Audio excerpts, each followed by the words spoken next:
আসলে এই জায়গাটা খুব ভালোই লাগলো, অসাধারণ একটা জায়গা। উম, খুবই ভালো পরিবেশ বলা যায়, খুব সুন্দর। সো গাইস, আমি এখন আছি হচ্ছে শহীদ চত্বরে। এই যে আমার সামনে যে পিকচারগুলো আপনারা দেখতেছেন, এটা বেসিক্যালি আপনি 1952 থেকে, মানে সোজা কথা যুদ্ধের সময় যে স্ট্রাকচারগুলো এগুলো এখানে উপস্থিত আছে। 1 দফা 6 দফা, মানে অনেক কিছু এখানে স্মৃতিস্বরূপ হিসেবে উপস্থাপন করা হয়েছে।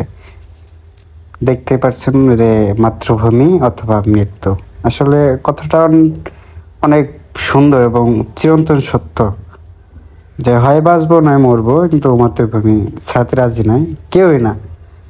এখানে অনেকের ছবি আছে, বিশেষ করে আপনার জুলাই যোদ্ধা যারা, এক্স্যাক্টলি এদের গেজেট নং কিংবা কতজন মৃত্যুবরণ করছে, কতজন এইখানে অংশগ্রহণ করছিল, এ টু জেড। তো দেখতে পারতেছেন অনেক সুন্দর।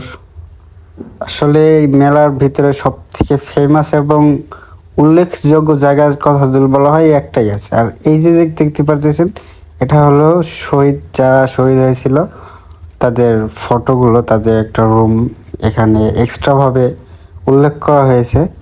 এই যে জুলাইয়ের বীর শহীদদের যে নাম ও ছবি, যতজন মারা গিয়েছে সবার ছবি এবং নাম এখানে উল্লেখ দেওয়া আছে, দেখতে পাচ্ছেন। গণঅভ্যুত্থানের আগে 36 জুলাই, এ টু জেড সবই এখানে দেওয়া আছে আর কি। আসলে এসে ভালোই লাগলো, অনেক কিছু দেখলাম। তো এখন যাওয়ার সময় হয়ে গেছে, তো লাস্ট এখন গেটের দিকে যাচ্ছি। তো এখান থেকে বের হয়ে পরে চলে যাব আর কি। অনেকক্ষণ থাকলাম, দেখলাম, আসলে ভালোই লাগলো আর কি। না ভালো লাগার কিছুই নাই, মন মানসিকতা ভালো থাকে ঘুরলে পড়া।